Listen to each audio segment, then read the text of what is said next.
नमस्कार साथियों, समाजशास्त्र के इस चैनल पर आपका एक बार फिर से स्वागत।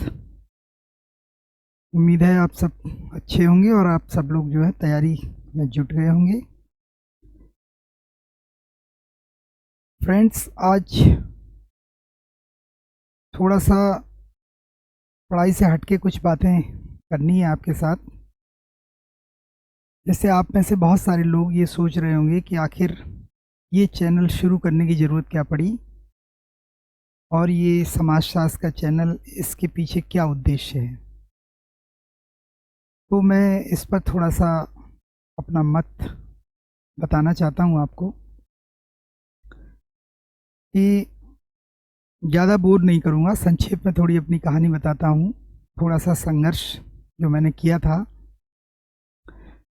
1993 में बीएससी पास आउट करके जब मैं इलाहाबाद तैयारी करने गया, तो वहाँ इलाहाबाद यूनिवर्सिटी के प्रोफेसर डॉक्टर बीआर सिंह, जो वहाँ हमारे एक मित्र थे, उनके चाचा जी थे, उनसे जब मुलाकात हुई तो उन्होंने मुझे ये सजेशन दिया कि हमें समाजशास्त्र सब्जेक्ट लेना चाहिए, बहुत अच्छा सब्जेक्ट है और इस सब्जेक्ट से न सिर्फ आप क्वालिफाई कर सकते हैं बल्कि एक बेहतरीन प्रशासक भी बन सकते हैं। क्योंकि जब तक आप समाज को नहीं समझेंगे, अपनी सोसाइटी को नहीं समझेंगे, तो इस सब्जेक्ट के कई सारे आयाम हैं और इसमें सबसे बड़ा एस्पेक्ट इसका ये है कि आप समाज को बेहतर समझते हैं, समझ जाएंगे और आप तब बेहतर एक प्रशासक बन सकते हैं। तो वो ये बात मुझे बड़ी अच्छी लगी उनकी।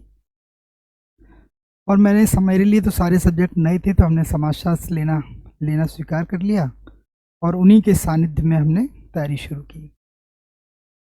लेकिन सर के पास ज़्यादा समय नहीं था, तो उन्होंने हमें सजेशन दिया कि आप कोई कोचिंग ज्वाइन कर लीजिए। मैंने वहाँ कोचिंग ज्वाइन की। ये बात नए बच्चों को बताना इसलिए ज़रूरी है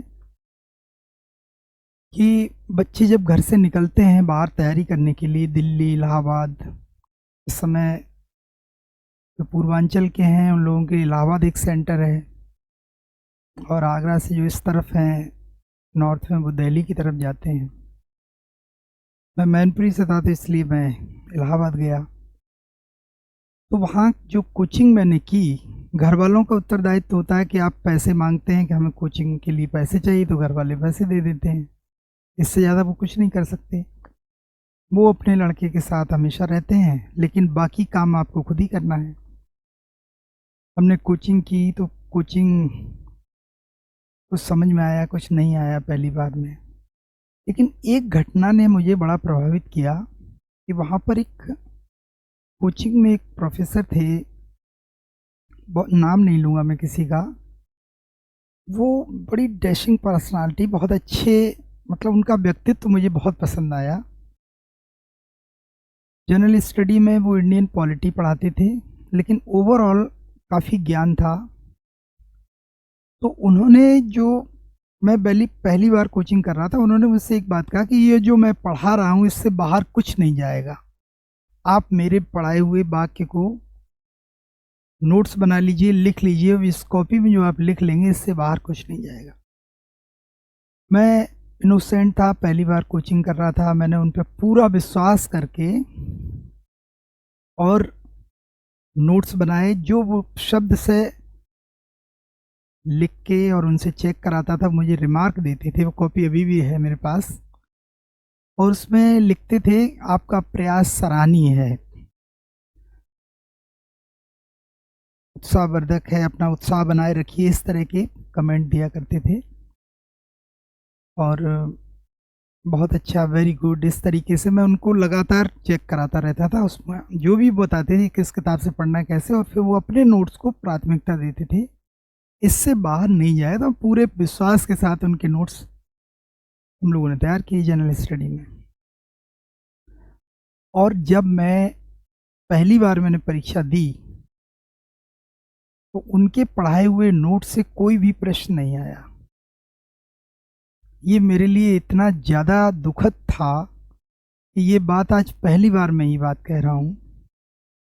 ये मैंने किसी से शेयर नहीं की, क्योंकि घर वालों से कह नहीं सकते थे। तो ये मुझे लगा कि मेरे साथ जैसे धोखा हो गया कि ये पढ़ लो, इतना पढ़ लो, इसी में से सारा कुछ आ जाएगा। मेरी तरह से बहुत सारे बच्चे होते हैं, हज़ारों बच्चे होते हैं। तो वो बच्चे टीचर की बात पे विश्वास कर लेते हैं और उनके साथ धोखा हो जाता है। खैर कोई बात नहीं, फीस चली गई, ये अटेम्प्ट ख़त्म हो गया, कोचिंग ख़त्म हो गई। देखिए उससे हमें 2 बातें पता चली कि आँख बंद करके भरोसा नहीं करना चाहिए, क्योंकि आप जिस भी कोचिंग में जाएँगे, तो वहाँ कुछ लोग अपने आप तारीफ़ करने के लिए अपनी बढ़ा-चढ़ा के बातें करते हैं। ये उनकी मजबूरी भी हो सकती है और मार्केटिंग स्ट्रेटजी भी हो सकती है। तो एज़ ए स्टूडेंट जो मेरे साथ धोखा हुआ वो ये कि बीएससी करने के बाद एक पढ़ने की क्षमता थी, मेहनत बुद्धि भी तेज़ थी, ठीक थी, लेकिन ईमानदारी से मैं बताना चाहता हूँ कि मैंने पूरा विश्वास किया और वो ही पढ़ता रहा जो उन्होंने कहा इससे बाहर नहीं जाएगा। और जब वहाँ से क्वेश्चन नहीं आया, तो मैंने रिज़ल्ट के बाद किसी से बात नहीं की, 10 मिनट कमरा बंद करके फिर मैं आत्ममंथन किया। हमने कहा देखो घर वालों ने पैसे देने का काम था वो उन्होंने कर दिया, महीने का खर्च बाकी चीज़ें, और घर से तो हम कह नहीं सकते कि हमें कोचिंग समझ में नहीं आई या गलत हो गया मेरे साथ। ये एक छोटा एग्ज़ाम्पल दे रहा हूँ, एक एग्ज़ाम्पल। मैं आने वाले बच्चों की जो तैयारी कर रहे हैं उनको कुछ संदेश देना चाहता हूँ जो उनके बहुत काम आएगा। उसके बाद मैंने सेल्फ स्टडी शुरू की और 6 से लेकर 12 तक की एनसीईआरटी उनके नोट्स बनाए, फिर समाजशास्त्र सब्जेक्ट लिया था, उसका ज़बरदस्त तैयारी की है, मैंने बहुत मेहनत की। एक पर्टिकुलर टाइम सुबह 6 बजे उठना, 6:30 बजे तक फ्रेश होके थोड़ी एक्सरसाइज करके और लगातार 12 बजे तक पढ़ना, फिर खाना बनाना 1 घंटे, उसके बाद फिर 3 बजे से 6 बजे तक, फिर थोड़ा-सा खाना-वाना बना के खा पी के और उसके बाद फिर 12 बजे तक, इस तरीके से लगातार स्टडी हमारी साल 2 साल चली और 96 में पहली बार मेरा प्रीलिम्स हुआ समाजशास्त्र से। उस समय सिर्फ 90 वैकेंसी थी और बहुत कम लोगों का प्री हुआ था इलाहाबाद में। तो मैं गोविंदपुर में जहाँ रहता था वहाँ एक सीनियर, काफ़ी सीनियर थे, सर्वेश मिश्रा जी, जो अभी कुछ दिन पहले यहाँ पे फिरोजाबाद में डिप्टी एसपी सिटी के पद पे तैनात थे। उनसे मेरी पहली मुलाकात थी, तो वो मेरे कमरे पे आए, बोले कि इस बार बहुत अच्छे लोगों का नहीं हुआ, मैं ये देखने आया हूँ कौन लड़का है जिसका प्री होगा। उस पूरे मोहल्ले से सिर्फ मेरा प्री क्वालिफाई किया था सोशियोलॉजी का।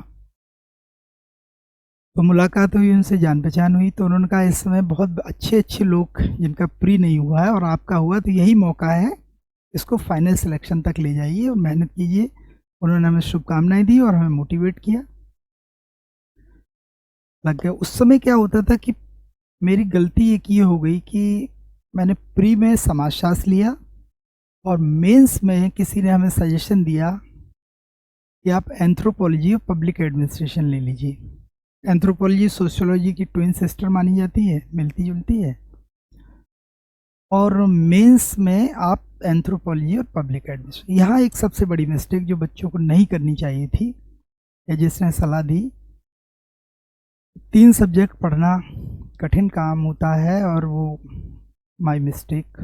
खैर हमने बहुत मेहनत की, तो प्रीलिम्स पे इतनी पकड़ हो गई थी कि जैसे हम लोग जो क्वेश्चन देखते थे लास्ट 10 ईयर में जितने क्वेश्चन आए हैं, उन पे कमांड करने के बाद कुछ ऐसे टॉपिक थे जहाँ से कन्फ्यूजिंग वाले क्वेश्चन थे, तो उनको नोट्स बना के एक पेपर में हाथ में लेके सारी अवधारणाएँ, सारी बुक उनकी सब हमने लिस्ट बनाई, और जब हम लोग चाय-वाय पीने जाते थे दोस्तों के साथ, तो वो लिस्ट लेके जाते, उतनी देर रिवाइज़ करते रहते, एक-दूसरे से डिस्कशन करते रहते थे। वहाँ से यात्रा शुरू हुई, तो प्री पे पकड़ हो गई थी, प्री दोबारा कभी नहीं रुका। अब समस्या थी मेंस की, तो वहाँ मेंस की तैयारी कराने वाले ठीक कोचिंग भी नहीं थी। वो सब्जेक्ट पब्लिक एड उस समय वहाँ इलाहाबाद में कहीं कोई कोचिंग नहीं थी। सोशियोलॉजी जो हमने छोड़ दिया था सिर्फ प्रारंभिक परीक्षा तक था, एंथ्रो की कोचिंग नहीं थी। मुझे जिसने सलाह दिया मैं उनका नाम नहीं लेना चाहता, लेकिन ऐसा नहीं करना चाहिए एक नए व्यक्ति को इस तरह की सलाह देना। खैर, क्योंकि अब आपकी फेलियर, आपकी सक्सेस आपकी अपनी है, आप किसी को दोष नहीं दे सकते इसके लिए। तो मैंने मेहनत करते करते, मेहनत पे मुझे इतना भरोसा था कि अगर हमें 24 घंटे पढ़ना पड़ेगा तो मैं पढ़ूंगा, और कोई चीज़ समझ में नहीं आएगी तो उसको 10 तरीके हैं समझने के लिए। मुझसे मेरी एक आदत है, जब तक जैसे मुझसे कोई कहता है इसका आंसर ये है, तो जब तक मैं उसको देख के किताबों से, टेक्स्ट बुक से संतुष्ट नहीं हो जाता हूँ, तब तक मैं मानता नहीं हूँ कि इसका आंसर ये है। फिर जब पेपर देते हुए बहुत से क्वेश्चन नए मिलते थे, उनके आंसर की निकलती थी, और उनसे देख देख के हमने कुछ नोट्स प्रिपेयर किए। तो पहली घटना ये मेरे साथ जो हुई कि जो सर ने कहा था कि जो कुछ मैं पढ़ाऊंगा उसी से आएगा, वो गलती हो गई। इसीलिए मैंने पहली क्लास में ये कहा था कि जब मैं पढ़ाऊंगा मैं सही बोल रहा हूँ या नहीं, आप पिछले सालों के क्वेश्चन देखते चलिए, अगर उन क्वेश्चंस का आंसर आपको मिल रहा है तो इसका मतलब मैं सही बोल रहा हूँ। दूसरी बात, आप में से बहुत से लोगों के मन में ये होगा कि ये खुद क्या हैं, जब तक, जैसे देखिए हम किसी डॉक्टर के पास जाते हैं और अगर हमें ये संतुष्टि ना हो कि डॉक्टर हमें सही कर पाए, इनकी योग्यता क्या है, उनकी डिग्री पहले देखते हैं, फिर एक साइकोलॉजिकल एक दिमाग में जाता है कि ये डॉक्टर बहुत इंटेलिजेंट है, इन्होंने देखिए हमें पकड़ लिया, इनकी जो सिम्टम्स बताए हैं इसका मतलब डॉक्टर मर्ज को पकड़ रहे हैं, तो हमें विश्वास हो जाता है, विश्वास से चीज़ें ठीक हो जाती हैं। तो आप लोगों में समाजशास्त्र के प्रति विश्वास पैदा हो, इसलिए मैं थोड़ी सी भूमिका आपको बता रहा हूँ, और इसमें कुछ ज़रूरी बातें हैं वो भी इस बहाने आपको बताऊंगा। तो यहाँ से जब यात्रा शुरू हुई, उसके बाद मैंने जब मेंस के लिए कोई कोचिंग नहीं थी तो मैं कुछ दिन के लिए दिल्ली गया पब्लिक एडमिनिस्ट्रेशन के लिए। उस समय एक एक साल में 3-3 प्रीलिम्स एग्ज़ाम होते, लेट चल रहा सेशन तो बार बार प्री आ जाता था, 90 दिन का टाइम भी नहीं मिलता था मेंस देने के लिए, तो एक एक साल में 3-3 मेंस हुए। लेकिन प्रीलिम्स पकड़ इतनी थी कि कभी प्री रुका नहीं, तो मेंस हर बार देते थे। तो 98 में पहली बार, 98 में मुझे पब्लिक एड के लिए दिल्ली जाना पड़ा, और दिल्ली में भी पूरी कोचिंग कंप्लीट नहीं हुई क्योंकि समय 90 दिन, 3 महीने का था, और वहाँ 1 महीना निकल गया था कोचिंग जिसमें मैंने हडसन लाइन में एडमिशन लिया। सर तो बहुत अच्छे थे, अच्छा पढ़ाते, लेकिन वो केवल 1-1.5 यूनिट ही कंप्लीट करा पाए, फिर हम लोग वापस आए, हम 2-3 लोगों का बैच था, और आके फिर खुद ही पढ़ा, और उस साल इंटरव्यू भी दिया। तो इंटरव्यू तक जब पहुंचने लगे तो ये हुआ कि यहाँ तक की पकड़ हो गई, जनरल स्टडी पे पकड़ हो गई, ऑप्शनल पे दोनों सब्जेक्ट पे पकड़ हो गई, और 6 नंबर भी आने लगे और इंटरव्यू तक पहुंचने लगे। पहला इंटरव्यू दिया, नहीं हुआ। उस समय मार्कशीट नहीं मिलती थी कि आपके नंबर कितने आए हैं। उसी समय मेरी वाइफ, इनसे मुलाकात हुई, किसी ने ये भी तैयारी कर रही थी, तो जो हमने अपने नोट्स बनाए थे, मैंने पहली बार उनको जो रजिस्टर दिया तो उनका पहली बार में ही सिलेक्शन हो गया, उतना सा रजिस्टर पढ़ के समाजशास्त्र का, क्योंकि 2.5 नंबर का एक क्वेश्चन होता था, तो अगर आपका ऑप्शनल अच्छा है तो आपका बहुत जल्दी सिलेक्शन होता था। जीएस का 1 नंबर का क्वेश्चन, ये 2.5 नंबर का। फिर उनको हमने सजेशन दिया कि आप जो है, तब शादी नहीं हुई थी, तो मैंने कहा आप ये गलती मत करिए, 3 सब्जेक्ट वाली आप 2 सब्जेक्ट रखिए, एक पब्लिक एड ले लीजिए और एक समाजशास्त्र रखिए।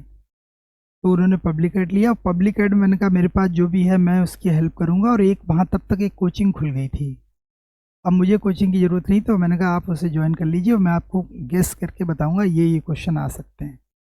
यूपीपीसीएस में थोड़ा गेस करना आसान रहता है। और कमाल की बात थी कि उनका पहली वेरी फर्स्ट अटेम्प्ट में उन्होंने प्री निकाला, उसी बार इंटरव्यू दिया हमारे साथ ही, मतलब मेंस भी हुआ उनका, मेरा तो मुझे लगा कि मैं तो पहले से पढ़ रहा हूँ। हमारे घर वालों को भी बहुत अपेक्षा थी, इंटरव्यू देने जा रहे हैं, तो पहली बार में ही उनका सिलेक्शन हो गया, मेरा नहीं हुआ। ये बात कुछ हजम नहीं हुई हमको, ना मुझे हजम हुई ना हमारे घर वालों को। यह हो सकता है बहुत सारे दोस्त, घर वाले, अलग अलग लोगों की ओपिनियन, मैं अपनी ओपिनियन बता रहा हूँ। मुझे इसलिए हजम नहीं हुई कि मैंने अपने नोट्स दिए, और चलिए मान लीजिए हमने अपने नोट्स दिए कि इससे आता है, उससे आते भी थे बहुत सारे क्वेश्चन। एक पल को ये मान भी लें कि चलिए हमारी वजह से उन्होंने खुद भी पढ़ा होगा। फिर मैंने कहा पब्लिक एड ले लीजिए, और पब्लिक एड की उनकी कोचिंग भी पूरी नहीं हुई थी न, क्योंकि करीब 2 ढाई महीने में पेपर हो गया, तो उनका कुछ ही पार्ट उन्होंने बताया कि हमारा ये वहाँ पे हो पाया था, और बाकी कुछ क्वेश्चन गेस करके बताए और आइडिया से मतलब बहुत कम सिलेबस तैयार करके और उनका सिलेक्शन हो गया। और हम लोग इतना सारा पढ़ने के बाद भी सिर्फ इंटरव्यू दिया, और इंटरव्यू में उनका हो गया और मेरा नहीं हुआ। ये बात मुझे अच्छा इसलिए लगा कि शार्प माइंडेड थी, पहली बार में उन्होंने निकाला, इसलिए उसके लिए नहीं मुझे वो लगा, लेकिन मुझे अपने आप पे ये दुख हो रहा था, यार मैंने इतनी मेहनत की और मेरा इंटरव्यू में क्यों नहीं हुआ, जबकि मेरा इंटरव्यू भी ठीक हुआ था। उसके बाद हमने कोई बात नहीं, तब तक दूसरा एग्ज़ाम की तैयारी, फिर अगला बहुत जल्दी होने वाला था। दोबारा भी हुआ, इंटरव्यू दिया और मेरा नहीं हुआ, उनका फिर से हो गया। पहले उनका मार्केटिंग में, फिर एक्साइज में। तब मुझे लगा कि अब ज़रूर कोई बात है। फिर जाके आयोग में हमने मार्कशीट निकलवाई, तो वो उस पर एडमिट कार्ड पर नंबर लिख के दिया करते थे किस में कितने आए। वहाँ पर जाके मुझे एक चीज़ का ज्ञान हुआ जो मैं आपको विशेष रूप से बताना चाह रहा था, कि सारे सब्जेक्ट में मेरे नंबर उनसे ज़्यादा थे, लेकिन हिंदी और निबंध में उनके मुझसे बहुत ज़्यादा नंबर, काफ़ी डिफरेंस था, क्योंकि उन्होंने संस्कृत से एमए किया था। तो जो पंक्चुएशन है, पंक्चुएशन मार्क और हिंदी पर पकड़, जैसे हम लोग सब सोचते थे कि हिंदी तो हम लोग सब मातृभाषा पढ़ते ही हैं, तो जो एग्ज़ाम में लेटर राइटिंग आता है, सरकारी या सरकारी पत्र, कहीं न कहीं हिंदी में मुझे लगा कि मेरे नंबर कम हैं, और इतना डिफरेंस था कि मेरे 69 थे और उनके 135 नंबर।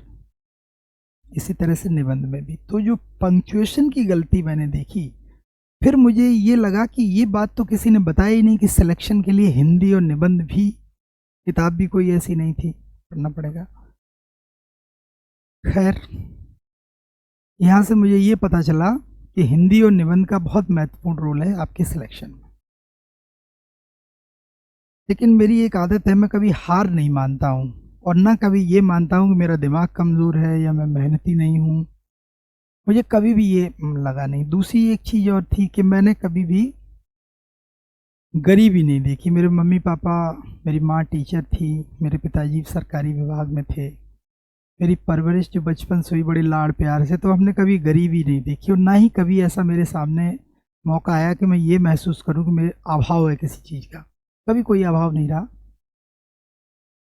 नॉर्मल तरीके से हमने अपनी लाइफ बिताई, लेकिन ये था कि मुझ में क्या कमी, घर वालों ने जब मांगे तब पैसे दिए, जिस चीज़ को कहा उसकी इच्छा पूर्ति कर दी। अब केवल गेंद मेरे ही पाले में है, तो हम कहाँ पे फेलियर कर रहे हैं। तो यहाँ पर ये सोचने पे मैं मजबूर हुआ कि आखिर मेरे हिंदी और इसमें, फिर मैंने हिंदी और इस पे तैयारी शुरू की। कोई बात नहीं, फिर इंटरव्यू दिया, और उस समय कुछ ऐसी घटना हुई कि मुझे, हालाँकि इस मंच पे पता नहीं बोलना चाहिए कि नहीं बोलना चाहिए। 2003 में हमारी शादी हो गई, और मुझे लगा कि सिलेक्शन जो है शादी से पहले, अगर नौकरी नहीं लगती है, यानी कहने का मतलब शादी से पहले अगर आपकी नौकरी लग जाती तो जो क्रेज़ होता है वो शादी के बाद नहीं होता, कुछ क्रेज़ कम सा हो गया। फिर मुझे दिल पे बड़ा आघात ये लगा कि मुझे किसी ने ये क्यों नहीं बताया कि हिंदी और निबंध पे मेहनत करनी चाहिए। अगर किसी ने बता दिया होता किसी कोचिंग में, कहीं क्लास में, तो मैं इस पे भी बहुत मेहनत कर लेता। तो अपने आप को कोसता रहा और शादी के बाद इनको अलग एक फ्लैट मिल गया था जहाँ हम लोग रहते थे, तैयारी करते थे। फिर अचानक पता नहीं मेरे दिल में क्या आया, मुझे मुझे लगा कि अब मैं खुद नहीं बनूँगा, मुझे बनाना है आने वाले लोगों को, क्योंकि व्यक्ति मेरा एक मानना ये था कि व्यक्ति की उम्र जो है निर्धारित है। ऑन एन एवरेज अगर सरकारी नौकरी में आप देखें 60 साल पे रिटायरमेंट होता है, और अगर आप अर्ली एज में सर्विस नहीं पाते हैं, लगभग 30 साल से ऊपर एज हो गई थी पढ़ाई लिखाई में, पूरा 10 साल समय पूरा पढ़ाई में निकल गया, चीज़ें खोजते खोजते लोग गलत राह पे ले जाने के लिए आपको गलत मार्गदर्शन दे देते हैं, तो आप खुद गिरते हैं फिर उठते हैं, क्योंकि हमारे घर में कोई भी सिविल सर्विसेज में पहले नहीं था। तो आपको खुद ही सीखना है कैसे, कहाँ गिरना है, कहाँ उठना है, कैसे उठना है। तो मुझे ये लगा कि अब मुझे बनने से कोई फ़ायदा नहीं है, मेरा करियर यहाँ पर लगभग इसके लिए बहुत ज़्यादा अब मुझे प्रयास नहीं करना, क्योंकि मेरा मानना है किसी चीज़ के पीछे बहुत पीछे नहीं पड़ना चाहिए। कुछ करते हैं, तो मुझे ये दिमाग में था कि अगर हमने अपनी वाइफ़ को नोट्स दिया और उससे उनका सिलेक्शन हुआ, तो क्यों नहीं हम और लोगों का भी करा सकते हैं। दूसरा एक मेरी खुद की परीक्षा भी थी कि मैं कुछ जानता भी हूँ कि नहीं। तो मेरे दिमाग में अचानक विचार आया कि हम एक कोचिंग खोलेंगे और आने वाले लोगों का सही मार्गदर्शन करेंगे।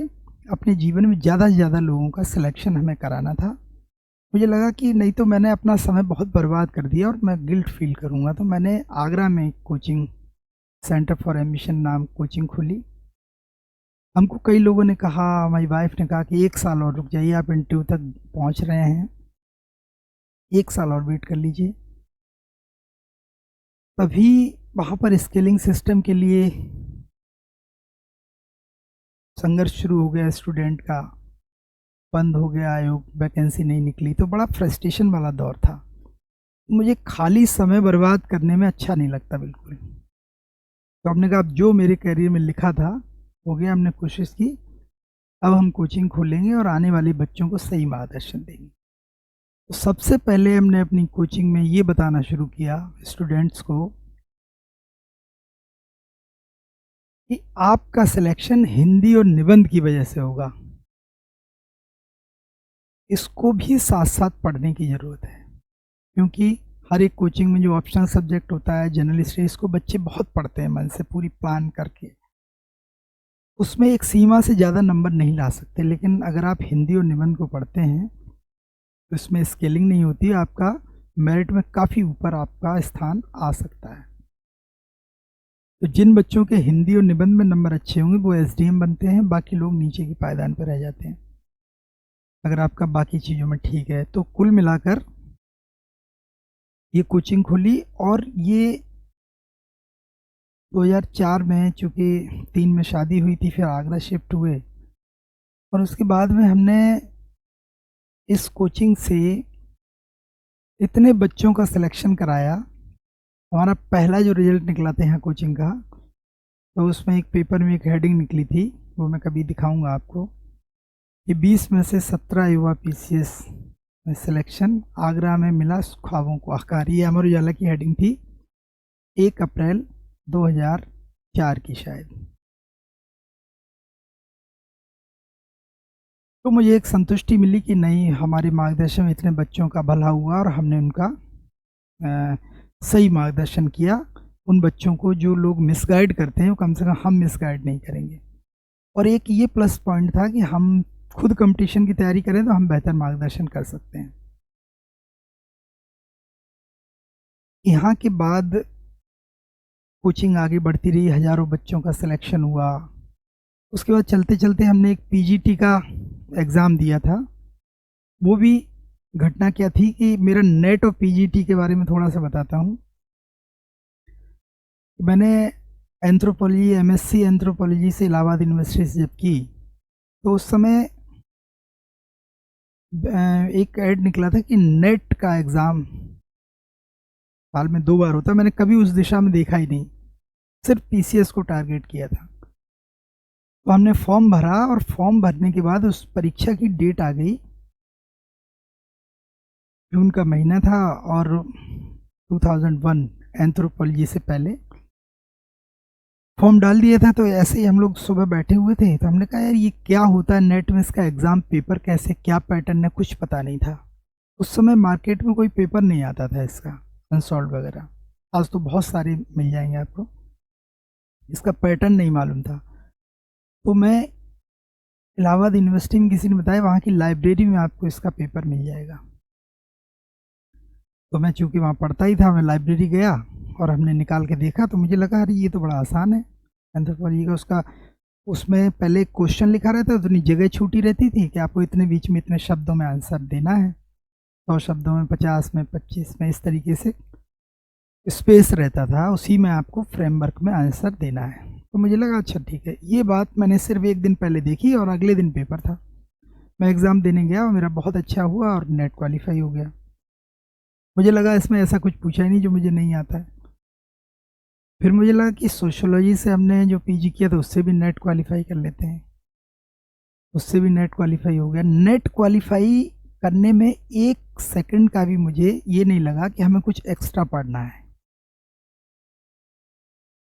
पीजीटी का जब मैं एग्ज़ाम देने गया, वो भी ये एग्ज़ाम जो टीचिंग वाले थे, इनको बिलो स्टैंडर्ड समझता था मैं। मुझे लगा कि नहीं, आईएएस पीसीएस, आईएएस थोड़ा ऊपर है, पीसीएस हमारे लायक है और बाकी चीज़ें नहीं, इसलिए उधर कभी देखा नहीं। एक दिन ऐसे ही बीएड एंट्रेंस हो रहा था, कोई सब लोग खाली थे, सारे बच्चे भरे, हमने भी भर दिया। तो वहाँ भी मेरा टॉप में हुआ जौनपुर यूनिवर्सिटी से, और एडमिशन लेके मैं फीस जमा करके बनारस में मुझे सेंटर मिला, फीस जमा करके मैंने आगे पढ़ाई नहीं।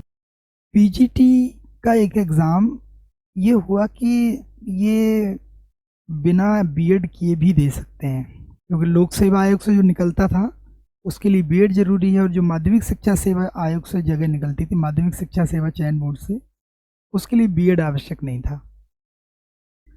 तो हमने वो एग्ज़ाम देने गए और उस समय 125 क्वेश्चन आते थे, तो मुझे लगा मेरे शायद ही कोई गलत है, मेरा कोई गलती ही नहीं है। और इंटरव्यू कॉल हुआ।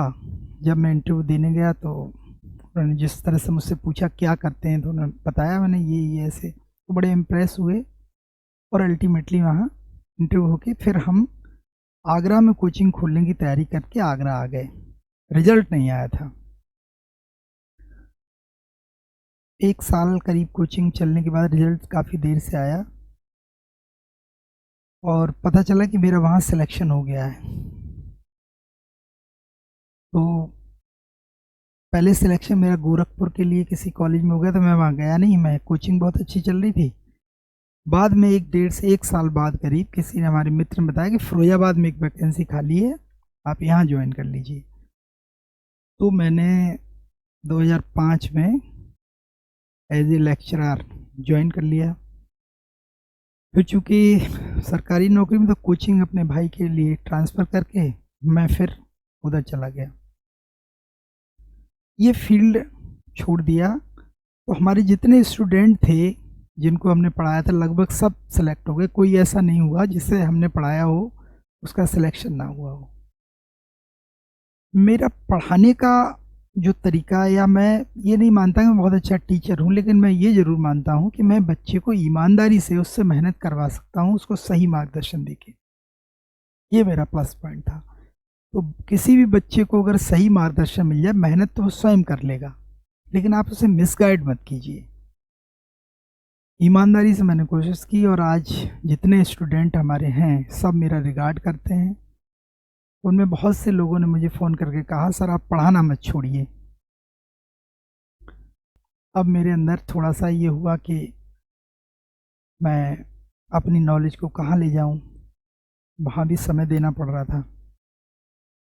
इसी बीच हमने जो कोचिंग, अपने जो नोट्स थे उनसे एक बुक तैयार करवाई, और वो बुक बच्चों को बहुत पसंद आई। दिल्ली से, इलाहाबाद से सारे बच्चों के हाथ में थी सोशियोलॉजी की।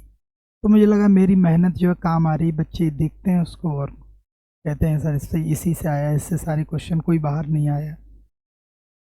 इस तरीके से चलता रहा। लेकिन बाद में जब पीसीएस से सब्जेक्ट हट गया, ऑप्शनल सब्जेक्ट पीसीएस से और आईएएस से, तो वो पढ़ाई, वो किताब छपना बंद हो गई, सोशियोलॉजी एज ए सब्जेक्ट पढ़ाना भी बंद हो गया। तो मेरे मन में कहीं ये बात चल रही थी कि जो मेरे अंदर नॉलेज है, जो मेरा अनुभव है इतने सालों का, वो बेकार हो रहा है और मैं कुछ उलझन में था। बीच में हमने यहाँ नेट वगैरह की कोचिंग एक बार शुरू किया, तो उसमें भी काफ़ी बच्चे सेलेक्ट हो गए। लॉकडाउन हुआ, उसके बाद से परिस्थितियाँ बदली, फिर हमने पढ़ाना बंद ही कर दिया एक तरीके से। अचानक एक स्टूडेंट का फ़ोन आया और उसने मुझसे कहा कि सर मुझे आपसे पढ़ना है। तो हमने कहा नंबर कहाँ से मिला, बताया कहीं से अरेंज किया। और उस लड़की ने मुझसे ये कहा कि सर मुझे आप ही से पढ़ना है। तो उसका जो तरीका था बात करने का, वो मुझे बड़ा इम्प्रेसिव लगा। एक सम्मान था, एक रेस्पेक्ट थी। टीचर को रेस्पेक्ट चाहिए, और वो लड़की ने मुझे रेस्पेक्ट देते हुए मुझे सोचने पे मजबूर कर दिया। और उसने ये कहा कि सर आप ऑनलाइन क्लास क्यों नहीं, क्योंकि मैं बहुत दूर हूँ पढ़ने नहीं आ सकती। तो उसका ये सजेशन, मेरे अंदर हेजिटेशन था कि ऑनलाइन क्लास कभी ली नहीं है, पता नहीं मैं पढ़ा पाऊँगा कि नहीं। उस लड़की ने कहा, उसने कहा कि सर मैं एडमिशन लेती हूँ आपके उसमें, आपका ये फ़ीस मैं आपके खाते में डाल दूँ। तो हमने कहा नहीं, फ़ीस अभी नहीं, जब तक तुम संतुष्ट ना हो जाओ, फ़ीस तो बाद में लेंगे, गुरुदक्षिणा है, आप फ़ीस दे देना, फ़ीस पे कोई बात नहीं, पहले हम ये काम शुरू करते हैं, देखते हैं क्या होता है। एक प्रयोग के तौर पे मैंने ये शुरू किया। तो जैसा कि अब्राहम मास्लो ने एक हायरार्की ऑफ नीड्स का सिद्धांत दिया है कि व्यक्ति की सबसे बेसिक नीड होती है, सबसे पहले 5 आवश्यकताएं बताई हैं। पहली शारीरिक आवश्यकताएं, बेसिक नीड्स, जिसमें रोटी, कपड़ा, मकान, ये बेसिक नीड है। फिर जब ये पूरी हो जाती तो व्यक्ति मोटिवेट होता है। उससे ऊपर की जो आवश्यकता है वो है सुरक्षा, सिक्योरिटी, आपके जीवन की सुरक्षा, आपकी नौकरी, आपका जॉब। तीसरी आवश्यकता उन्होंने बताई है, जब आपकी ये 2 आवश्यकताएं पूरी हो जाती हैं तो आप सामाजिक आवश्यकताएं हैं। तब आप समाज की तरफ देखते हैं कि कौन क्या है, किसी किसी की हेल्प करना कुछ। और उसके बाद उन्होंने बताया, उसके बाद चौथी एस्टीम, सम्मान, और उसके बाद आत्मसिद्धि, सेल्फ एक्चुअलाइजेशन। तो सामाजिक के बाद सम्मान, मुझे लगता है मेरी आवश्यकता अब ये वाली है कि अब समाज के लिए और उनके लिए कुछ ऐसा करेंगे जिससे हमें सम्मान भी मिले। और दूसरा मेरा था कि जो हमने इतने सालों में मेहनत की है, जो नोट्स हैं, हज़ारों किताबें हैं, लाइब्रेरी है, तो मेरी चीज़ें डिस्ट्रॉय ना हो जाएँ। और ये एक प्लेटफ़ॉर्म ऐसा मिला जहाँ हम बच्चों को सही मार्गदर्शन देके, अब चूँकि ये ऑप्शनल में नहीं है, पीसीएस आईएएस में नहीं है, तो ये नेट के लिए और पीजीटी असिस्टेंट प्रोफ़ेसर के लिए अभी भी बहुत कारगर सब्जेक्ट है। तो इस प्लेटफ़ॉर्म पे आने का उद्देश्य मेरा मॉनेटरी बिल्कुल नहीं है।